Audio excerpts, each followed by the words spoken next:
Bismillahirrahmanirrahim. Assalamualaikum warahmatullahi wabarakatuh. Alhamdulillah. Alhamdulillahirabbil alamin. Wa bihi nasta'in wa ala umuri dunya waddin wa ala alihi washabihi ajmain. Yang terhormat Bapak Dr. Andes Suminto, Magister Pendidikan, selaku dosen pengampu mata kuliah pengembangan program pengajaran matematika, serta yang kami hormati teman-teman yang semoga masih dalam keadaan sehat walafiat tanpa kurang suatu apapun. Baik teman-teman, perkenankanlah kami kelompok 1 yang beranggotakan Diki Chandra, Lisa Erlita, Asmalia Safitri, Septia Devi, dan Sri Wahyuni melalui video ini mempresentasikan tentang analisis materi pembelajaran dan analisis karakteristik peserta didik. Yang pertama adalah pengertian analisis materi pembelajaran. Dalam Kamus Besar Bahasa Indonesia, analisis merupakan penguraian suatu pokok atas berbagai bagiannya dan penelaahan bagian itu sendiri serta hubungan antar bagian untuk memperoleh pengertian yang tepat dan pemahaman arti secara keseluruhan. Sementara analisis materi pembelajaran dapat diartikan suatu kegiatan pemilihan materi esensial dari keseluruhan materi suatu pelajaran yang merupakan materi pelajaran minimal yang harus dikuasai dan dimiliki dalam proses pembelajaran. Analisis materi pembelajaran. Materi pelajaran pada hakikatnya merupakan bagian tak terpisahkan dari silabus, yakni perencanaan, prediksi, dan proyeksi tentang apa yang akan dilakukan pada saat kegiatan pembelajaran. Secara garis besar, dapat dikemukakan bahwa pelajaran adalah pengetahuan, keterampilan, dan sikap yang harus dikuasai peserta didik dalam rangka memenuhi standar kompetensi yang ditetapkan. Materi pelajaran menempati posisi yang sangat penting dari keseluruhan kurikulum, yang harus dipersiapkan agar pelaksanaan pembelajaran dapat mencapai sasaran. Sasaran tersebut harus sesuai dengan standar kompetensi dan kompetensi dasar yang harus dicapai oleh peserta didik. Artinya, materi yang ditentukan untuk kegiatan pembelajaran hendaknya materi yang benar-benar menunjang tercapainya standar kompetensi dan kompetensi dasar, serta tercapainya indikator. Materi pelajaran dipilih seoptimal mungkin untuk membantu peserta didik dalam mencapai standar kompetensi dan kompetensi dasar. Hal yang perlu diperhatikan berkenaan dengan pemilihan materi pelajaran adalah jenis, cakupan, urutan, dan perlakuan terhadap materi pembelajaran tersebut. Jenis-jenis materi pelajaran. Jenis-jenis materi pelajaran dapat diklasifikasikan sebagai berikut. Yang pertama, fakta, yaitu segala hal yang berwujud kenyataan dan kebenaran, meliputi nama-nama objek, peristiwa sejarah, lambang, nama tempat, nama orang, nama bagian atau komponen suatu benda, dan sebagainya. Yang kedua, konsep, yaitu segala yang berwujud pengertian-pengertian baru yang bisa timbul sebagai hasil pemikiran, meliputi definisi, pengertian, ciri khusus, hakikat, inti atau isi, dan sebagainya. Yang ketiga, prinsip, yaitu berupa hal-hal utama, pokok, dan memiliki posisi terpenting, meliputi dalil rumus, adagium, postulat, paradigma, teorema, serta hubungan antar konsep yang menggambarkan implikasi sebab akibat. Yang keempat, prosedur, merupakan langkah-langkah sistematis atau berurutan dalam mengerjakan suatu aktivitas dan kronologi suatu sistem. Dan yang kelima, sikap atau nilai, merupakan hasil belajar aspek sikap, misalnya nilai kejujuran, kasih sayang, tolong-menolong, semangat, dan minat belajar dalam bekerja. Selanjutnya yaitu prinsip-prinsip pengembangan materi. Prinsip-prinsip yang dijadikan dasar dalam menentukan materi pelajaran adalah kesesuaian atau relevansi, keajekan atau konsistensi, dan kecukupan. Relevansi artinya kesesuaian. Materi pelajaran hendaknya relevan dengan pencapaian standar kompetensi dan pencapaian kompetensi dasar. Jika kemampuan yang diharapkan dikuasai peserta didik berupa menghafal fakta, maka materi pelajaran yang diajarkan harus berupa fakta, bukan konsep atau prinsip ataupun jenis materi yang lainnya. Kemudian yang kedua yaitu konsistensi, artinya keajekan. Jika kompetensi dasar yang harus dikuasai peserta didik ada 4 macam, maka materi yang harus diajarkan juga harus meliputi 4 macam.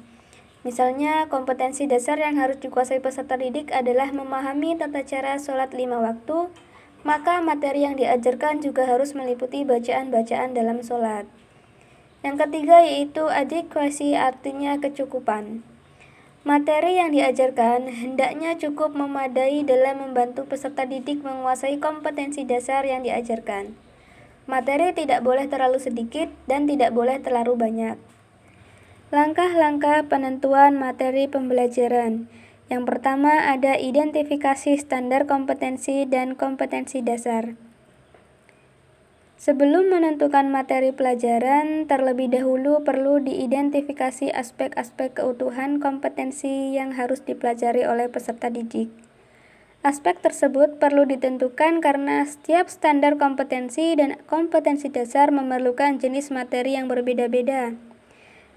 Harus ditentukan apakah standar kompetensi dan kompetensi dasar yang harus dikuasai peserta didik termasuk ranah kognitif, afektif, dan psikomotorik.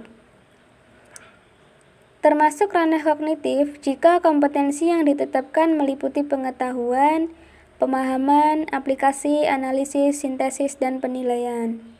Ranah psikomotorik jika kompetensi yang ditetapkan meliputi gerak awal, semi rutin, dan rutin. Ranah afektif jika kompetensi yang ditetapkan meliputi pemberian respon, apresiasi, penilaian, dan internalisasi. Kemudian langkah yang kedua yaitu identifikasi jenis-jenis materi pelajaran. Termasuk ranah kognitif jika identifikasi dilakukan berkaitan dengan kesesuaian materi pelajaran dengan tingkatan aktivitas pembelajarannya. Materi yang sesuai untuk ranah kognitif ditentukan berdasarkan perilaku yang menekankan aspek intelektual seperti pengetahuan, pengertian, dan keterampilan berpikir. Dengan demikian, jenis materi yang sesuai untuk ranah kognitif adalah fakta, konsep, prinsip, dan prosedur. Ada macam-macamnya yaitu seperti identifikasi materi pokok pada kompetensi dasar, analisis struktur isi pada materi pokok. Kemudian yang kedua, ranah afektif.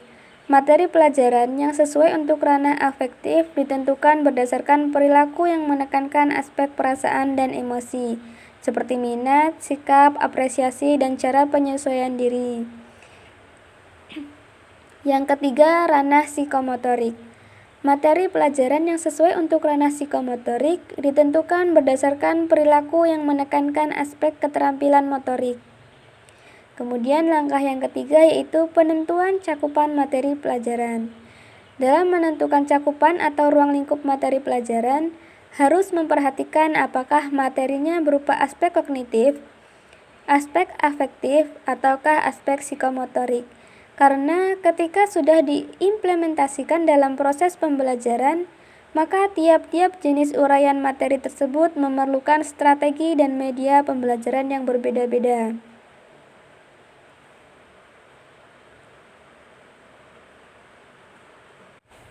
Kemudian langkah yang keempat, urutan materi pembelajaran. Urutan penyajian berguna untuk menentukan urutan proses pembelajaran.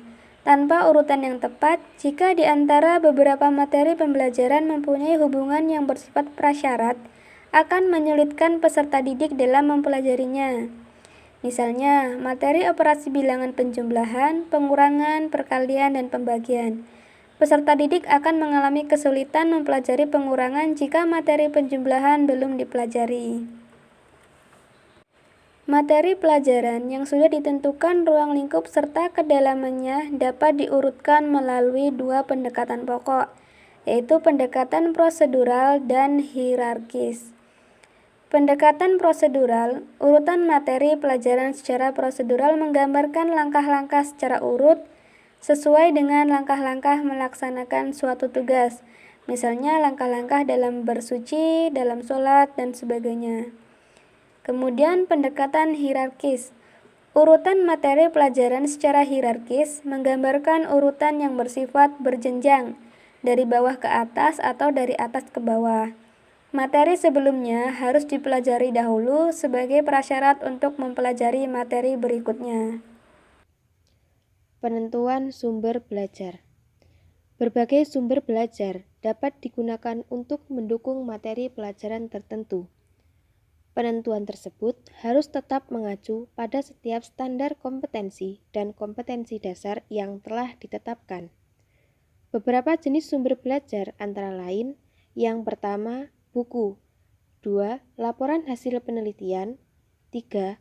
Jurnal atau penerbitan hasil penelitian dan pemikiran ilmiah, 4. Majalah ilmiah, 5. Kajian pakar bidang studi, 6. Karya profesional, 7.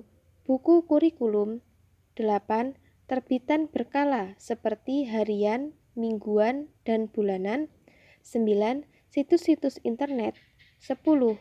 Multimedia seperti TV, video, VCD, kaset audio, dan sebagainya, 11. Lingkungan seperti alam, sosial, seni budaya, teknik, industri, dan ekonomi, dan yang terakhir narasumber. Perlu diingat bahwa tidaklah tepat jika seorang guru hanya bergantung pada satu jenis sumber sebagai satu-satunya sumber belajar. Sumber belajar adalah rujukan, artinya dari berbagai sumber belajar tersebut, seorang guru harus melakukan analisis dan mengumpulkan materi yang sesuai untuk dikembangkan dalam bentuk bahan ajar. Di samping itu, kegiatan pembelajaran bukanlah usaha menghatamkan atau menyelesaikan keseluruhan isi suatu buku, tetapi membantu peserta didik mencapai kompetensi. Karena itu, hendaknya guru menggunakan sumber belajar maupun bahan ajar secara bervariasi. Pengertian karakteristik peserta didik. Karakteristik berasal dari kata karakter yang berarti tabiat, watak, pembawaan, atau kebiasaan yang dimiliki oleh individu yang relatif tetap. Pius Partanto, Dahlan, 1994. Karakteristik adalah mengacu kepada karakter dan gaya hidup seseorang serta nilai-nilai yang berkembang secara teratur sehingga tingkah laku menjadi lebih konsisten dan mudah diperhatikan. Muhammad Uzair Usman, 1989. Karakteristik merupakan suatu gaya hidup seseorang maupun nilai yang berkembang secara teratur setiap hari yang mengacu kepada tingkah laku yang mengarah kepada kepribadian yang lebih konsisten dan mudah dipahami, di mana karakteristik dapat diartikan sebagai ciri yang lebih ditonjolkan dalam berbagai aspek tingkah laku. Peserta didik merupakan orang yang mendapatkan pengaruh dari berbagai kelompok yang sedang melaksanakan pendidikan.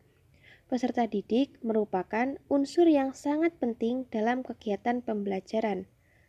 Karakteristik peserta didik dapat didefinisikan sebagai aspek maupun kualitas seorang peserta didik. Materi selanjutnya yaitu karakteristik peserta didik. Menurut Reigelut pada tahun 1993 mengungkapkan bahwa karakteristik peserta didik terbagi menjadi 3, yakni antara lain 1. Pengetahuan, 2. Gaya, dan yang ketiga adalah motivasi belajar. Cara menganalisis karakteristik peserta didik. Menurut Reigelut, dalam menganalisis karakteristik peserta didik dapat dilakukan dengan mengklasifikasikan menjadi 3 cara, yakni kemampuan yang berkaitan dengan pertama, pengetahuan yang akan diajarkan. Kedua, pengetahuan yang berada di luar pengetahuan yang dibicarakan. 3. Pengetahuan mengenai keterampilan generik. Nah, pada klasifikasi yang pertama ini berhubungan dengan pengetahuan yang akan diajarkan dan meliputi beberapa tingkatan pengetahuan sebagai berikut. Yang pertama, pengetahuan tingkat yang lebih tinggi. Pengetahuan tingkat yang lebih tinggi ini merupakan pengetahuan yang memiliki tingkat yang berada di atas analogic knowledge. Jadi, dalam hal ini pengetahuan tingkat lebih tinggi dapat berfungsi sebagai tonggak atau kerangka bagi pengetahuan yang baru. Kedua, pengetahuan setingkat. Pengetahuan setingkat ini merupakan pengetahuan yang berfungsi sebagai pengetahuan yang komparatif. 3. Pengetahuan tingkat yang lebih rendah. Pengetahuan tingkat yang lebih rendah ini merupakan pengetahuan yang berfungsi untuk menyatakan kebenaran pengetahuan baru yang sebenarnya, sehingga dapat dibuktikan dengan memberikan contoh-contohnya. 4. Pengetahuan pengalaman. Pengetahuan berdasarkan pengalaman ini memiliki fungsi dan tujuan yang sama dengan pengetahuan tingkat yang lebih rendah. Nah, pada pengetahuan pengalaman ini juga mengkonkretkan atau memberikan fakta dengan menyediakan bukti contoh untuk pengetahuan baru. Sedangkan dalam klasifikasi kedua berkaitan dengan pengetahuan yang berada di luar konteks pengetahuan yang akan dibicarakan, yang meliputi berbagai identifikasi pengetahuan, yaitu pertama, pengetahuan bermakna tak terorganisasi.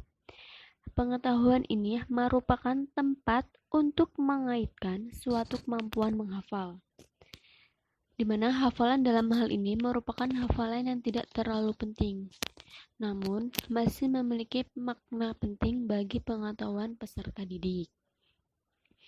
Kedua, pengetahuan analogis. Pengetahuan ini merupakan pengetahuan baru yang mengaitkan pengetahuan dengan kemampuan peserta didik maupun pengetahuan baru yang masih sama dan serupa serta berada di luar topik atau isinya yang sedang dibicarakan. Dan adapun klasifikasi yang 3, yakni berhubungan dengan pengetahuan tentang keterampilan generik, di mana meliputi yaitu strategi kognitif. Strategi kognitif yang dimaksud ialah suatu strategi yang menyediakan berbagai cara dalam mengolah pengetahuan baru, sehingga akan ada pemikiran ataupun pengungkapan kembali terhadap pengetahuan yang telah tersimpan dalam memori ingatan. Dan apabila dilihat dari tingkat penguasaan, kemampuan awal peserta didik dapat diklasifikasikan menjadi 3, yaitu yang pertama kemampuan awal siap pakai. Nah, pada tahap ini lebih mengacu pada kemampuan awal, sehingga peserta didik juga sudah bisa menguasainya. Selain itu, peserta didik juga dapat memakainya dalam situasi apapun. Kedua, kemampuan awal siap ulang. Pada tahap ini mengacu pada kemampuan awal peserta didik, di mana peserta didik masih belum menguasai materi yang seharusnya dipahami, sehingga peserta didik bergantung pada sumber-sumber yang relevan seperti buku untuk menggunakan kemampuan awal siap ulang ini. Ketiga, kemampuan awal pengenalan. Pada tahap kemampuan awal pengenalan ini, peserta didik perlu mengulangi beberapa kali agar lebih memahaminya, sehingga dalam kemampuan awal ini masih tergantung pada sumber buku yang relevan dan peserta didik juga terkadang belum menguasainya. Dan pada setiap pengidentifikasian kemampuan yang telah diidentifikasi, kemampuan awal peserta didik ada yang masih mencapai tingkat pengenalan, ada pula yang mencapai tingkat siap pakai. Sehingga dalam menganalisis karakteristik peserta didik perlu memperhatikan setiap kemampuan awal yang bervariasi penguasaannya dari peserta didik yang satu terhadap peserta didik yang lain. Pendidik pun juga perlu memperlihatkan karakteristik peserta didik.